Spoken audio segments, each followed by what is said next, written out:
Mashambulizi ya droni yaliyofanywa usiku kucha katika mkoa wa Moscow nchini Urusi yameripotiwa kujeruhi watu wasiopungua watatu, wakiwemo mtoto, kuharibu makumi ya nyumba na kuacha zaidi ya watu 5,000 bila umeme. Gavana wa mkoa wa Moscow Andrei Vorobyev amesema droni zililenga maeneo kadhaa nje ya mji wa Moscow. Katika eneo la Ramsik, droni ilianguka kwenye nyumba ya watu binafsi wakati wakazi wake wakiwa wamelala. Vipande vya milipuko vilimjeruhi msichana mwenye umri wa miaka 10. Mwanamke mwingine alijeruhiwa na mabaki ya droni katika eneo la Bogoroveshki, huku mwanaume mwenye umri wa miaka 27 akijeruhiwa na vipande vya mlipuko huko Kolomna. Uharibifu mkubwa zaidi uliripotiwa katika eneo la Poveshki Posad. Droni ilisababisha moto ulioteketeza nyumba moja ya watu binafsi katika eneo la Kuznetski, moto mwingine ukiwaka kwenye paa la jengo la makazi, hadi iliyolazimu familia kadhaa kuondolewa kwa muda kwa ajili ya usalama.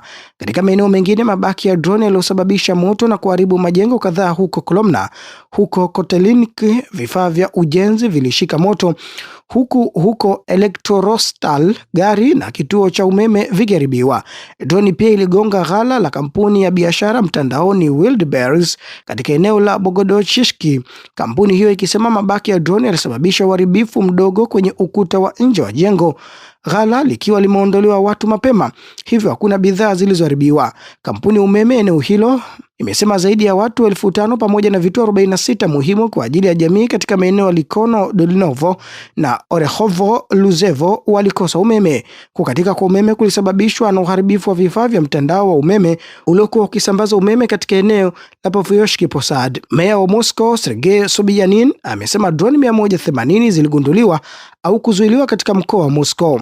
Wizara ya Ulinzi ya Urusi nayo ilisema mifumo yake ya ulinzi wa anga ilifanikiwa kuzuia na kuharibu droni 791 za Ukraine katika maeneo mbalimbali ya Urusi.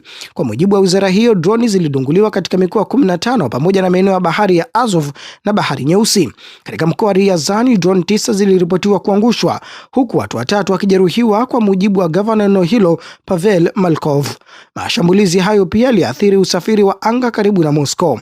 Viwanja vya ndege vya Vnukovo, Domodedovo na Zhukovishki vilisitisha safari za ndege kwa muda, huku uwanja wa Sheremetyevo ukiendelea kuhudumia ndege kwa masharti ya kuratibu safari na mamlaka. Kwa mujibu wa takwimu za Wizara ya Ulinzi ya Urusi, shambulizi la Agosti 18 lilikuwa miongoni mwa mashambulizi makubwa zaidi ya drone yaliyofanywa na Ukraine tangu mwanzoni mwa mwaka huu.